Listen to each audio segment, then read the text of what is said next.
Hey everyone, how's it going? I am here to do a response to a video that was posted yesterday by Rick McDonnell. I'll leave a link to it. It's called the BookTube Spin, and this is a little kind of challenge event that Rick has created where he challenges several booktubers, of whom I was one, to list 20 books, give a numbered list of 20 books with a specific number attached to each book by January 31st, from which Rick would randomly, using a random number generator, pick one book for you to read, and you would have to read it by March 31st. And it's really just for fun, but Rick also recommended picking books that have been on your TBR for a long time and that maybe you've been avoiding for one reason or another, or maybe inexplicably avoiding. And that's kind of what I went with books that have been on my TBR for some time and that I've just been putting off.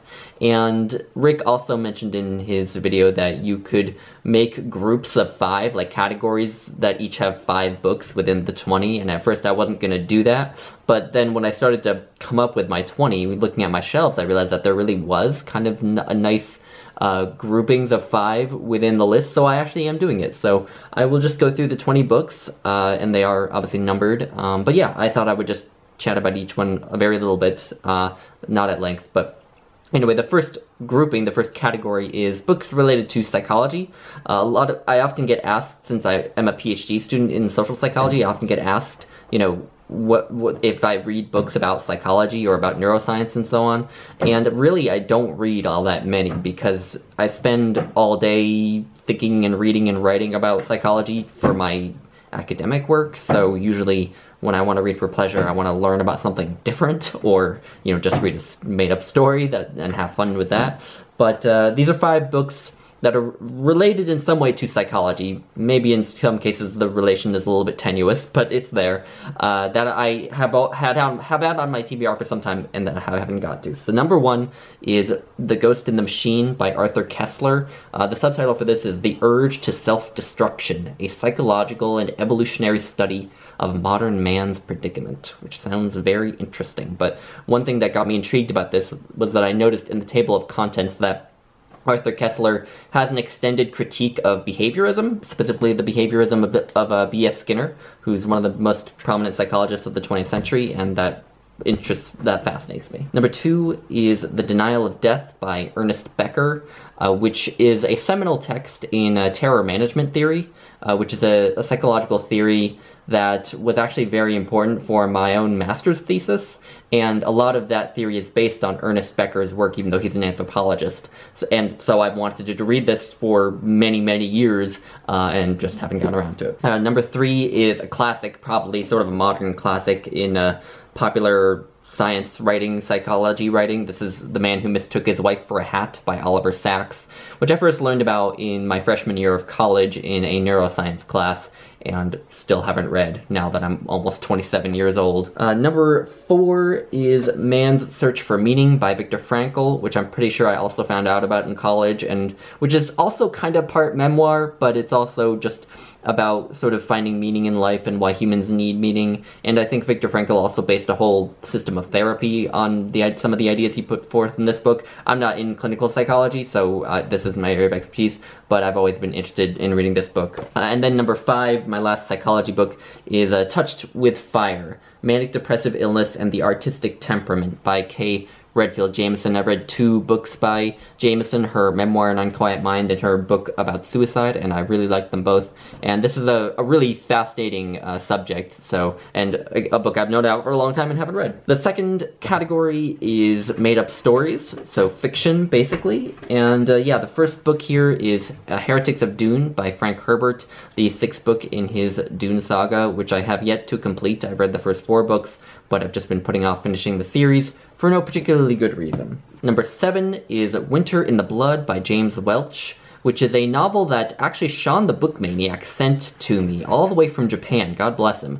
And he sent it to me in, I think, maybe 2017, so almost 4 years ago, and I still haven't read it, and it's a tiny thing, so there's no excuse. Number 8 is included in this volume. This is the short story collection, More Pricks Than Kicks by Samuel Beckett.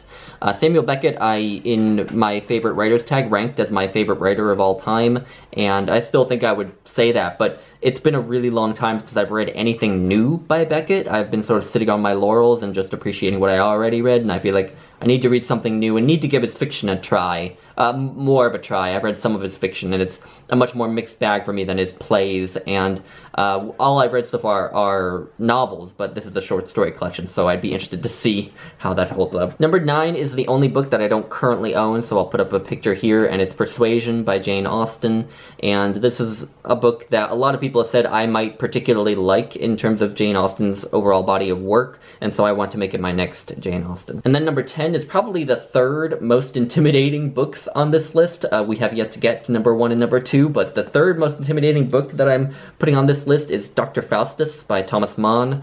And first, I can't explain why I haven't read more Thomas Mann. I own so many works by him, and I just haven't made my way into most of them.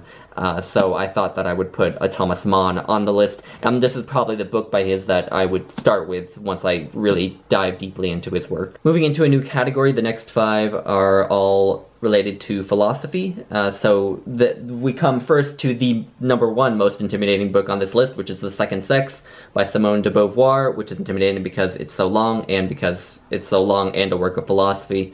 But this is another book that I actually read an excerpt from in a class on feminism in my senior year of college, and just never got around to finishing, even though I was really enamored with the ideas and the writing in the book when I started it in college. Number 12 is The Meditations by Rene Descartes, which I first learned about in a history of psychology class, so this could have probably gone into the psychology category because it is kind of an important work in terms of the history of how humans have thought about their own thinking, about psychology basically.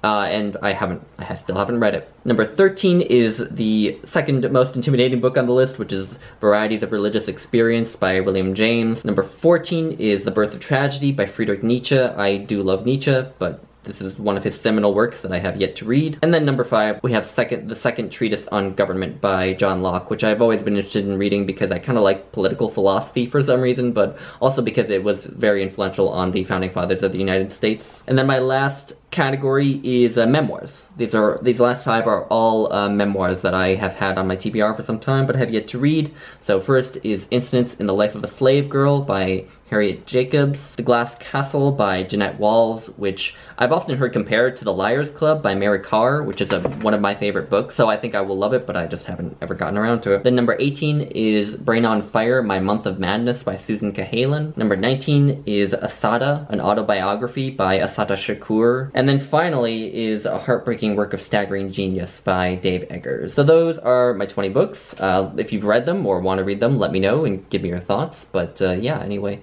you'll be seeing me read one of these before March 31st comes around. So anyway, thank you all for watching, and I'll talk to you later. Bye, guys.